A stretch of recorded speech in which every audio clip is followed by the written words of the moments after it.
दिल्ली के पूर्व उपराज्यपाल नजीब जंग।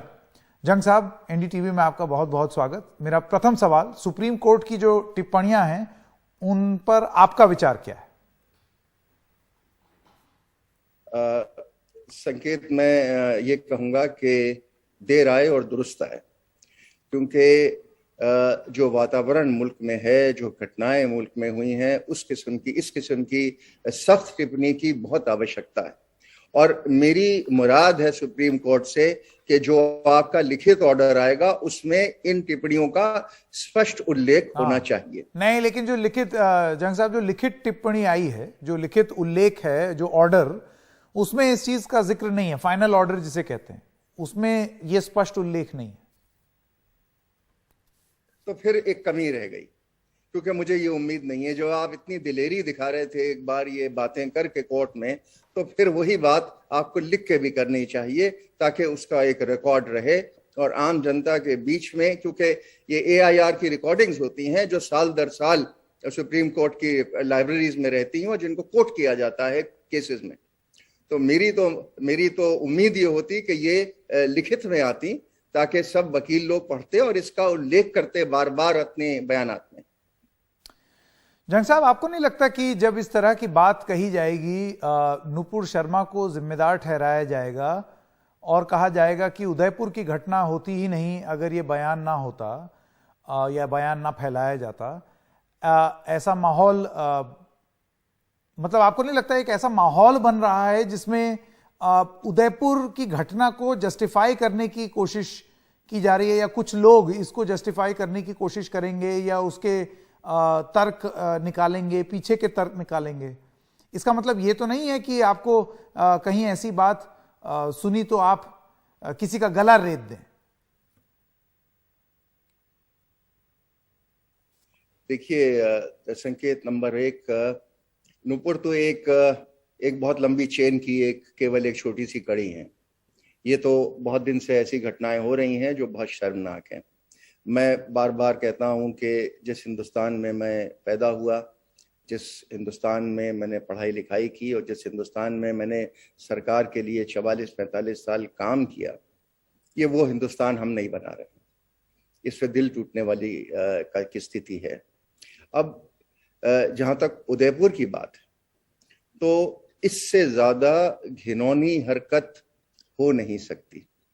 और ये मैं इस्लाम के बारे में तो विशेषकर कहूंगा, क्योंकि दुनिया में इस्लाम की बहुत एक बदनामी हो रही है आजकल के, आईसिस है और तालिबान है वगैरह, और लोग बार बार उसको डिफेंड भी करते हैं कि साहब इस्लाम ये नहीं सिखाता, कोई भी धर्म ये नहीं सिखाता। लेकिन ब्रॉडर चीज ये है कि हमें सर्व धर्मों में एक भाईचारा पैदा करने की बात करनी बिल्कुल आवश्यक हो गई है। चाहे वो मदरसा हो, चाहे वो आश्रम हो, चाहे वो पब्लिक स्कूल हो, हमारे बच्चों को सही तालीम देना बहुत आवश्यक हो गया है, क्योंकि ये घृणा की राजनीति से, घृणा की लाइफ से हम हिंदुस्तान की अखंडता को बरकरार नहीं रख पाएंगे। जी जंग साहब, आपको लगता है कि एक तरीके का कट्टरवाद फैल रहा है? जरूरी हमेशा नहीं है कि वो एक सरकार के जो लोग हैं या भारतीय जनता पार्टी के जो स्पोक्सपर्सन्स हैं उन्हीं पर आरोप जाए, इसके अलावा और जगह भी वो फैलाया जा रहा है। मसलन हमने आरिफ मोहम्मद खान साहब से बात की और उनसे ये सवाल पूछा और उन्होंने ये बताया उदयपुर की घटना को लेकर के, उन्होंने कहा कि असली बीमारी गलत शिक्षा है जो कि मदरसों में दी जाती है। मैं आरिफ साहब देखिए बहुत विद्वान आदमी है, मैं बहुत उनकी इज्जत करता हूँ, बहुत सालों से उनको जानता हूँ, लेकिन अगर इन्होंने ये स्टेटमेंट दिया है तो मैं इससे इत्तेफाक नहीं रखता। अच्छा। मदरसे, हिंदुस्तान के मदरसों का एक बड़ा इंटरेस्टिंग इतिहास है और मैं आपके दर्शकों से भी अनुरोध करूंगा कि हिंदुस्तान का जो फ्रीडम मूवमेंट था, नेशनल मूवमेंट था, इन मदरसों का बहुत अहम रोल था।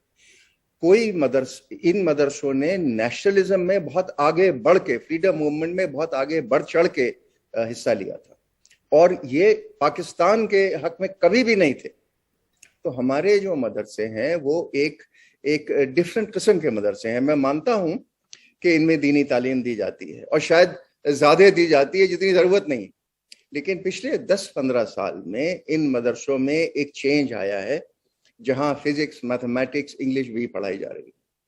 और ये जो देहात का मुसलमान है ये धीरे धीरे समझ रहा है कि कोई फायदा नहीं है कि सिर्फ दीनी तालीम में ही लगे रहो, एक ब्रॉडर एजुकेशन की जरूरत है। प्राइम मिनिस्टर ने कहीं एक बार कहा था कि मुझे उम्मीद है कि एक हाथ में तो आपकी दीनी किताब होनी चाहिए और दूसरे हाथ में कंप्यूटर, और यही चीज आज मदरसों में फॉलो भी होती है। जहां तक आरिफ साहब का सवाल है, क्योंकि ये कहीं कई बार ट्वीट हुआ जो आपने अभी कहा था, तो किसी ने मुझे अभी एक व्हाट्सएप भेजा है और मैं वो व्हाट्सएप आपको पढ़ के बताता हूँ। मुझे एक सेकंड दीजिएगा, मैं खोल रहा हूँ। हाँ बिल्कुल। ये बड़ा इंटरेस्टिंग व्हाट्सएप है, इसको आरिफ साहब जरा चेक करें।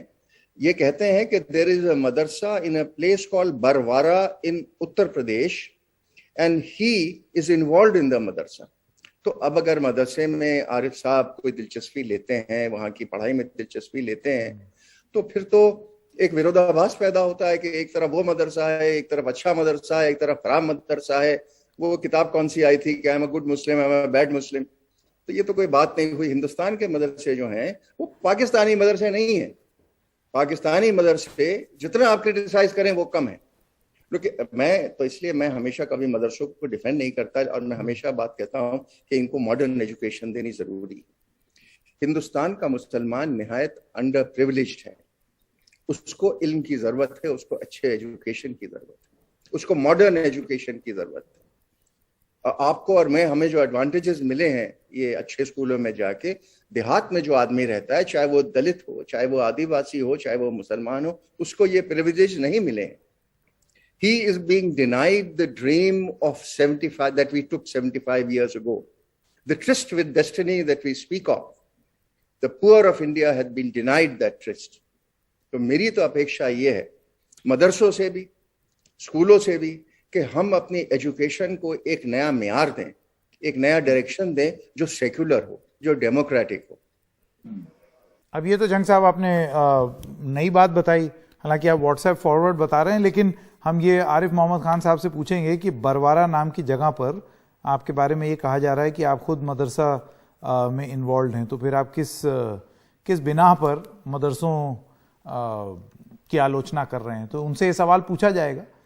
बहरहाल मेरा आखिरी सवाल आपसे जंग साहब, ये जो नफरत की आग फैली हुई है, मेरा सवाल आपसे ये है कि आपके हिसाब से इसे बुझाने की जिम्मेदारी किसकी है?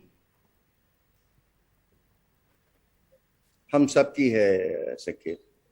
मेरा मानना यह है कि आप भी उतने ही जिम्मेदार हैं जितना मैं जिम्मेदार हूं, क्योंकि आप और हम ड्राइंग रूम में बैठ के बात करते हैं सेकुलरिज्म की, लेकिन बाहर कुछ नहीं होता।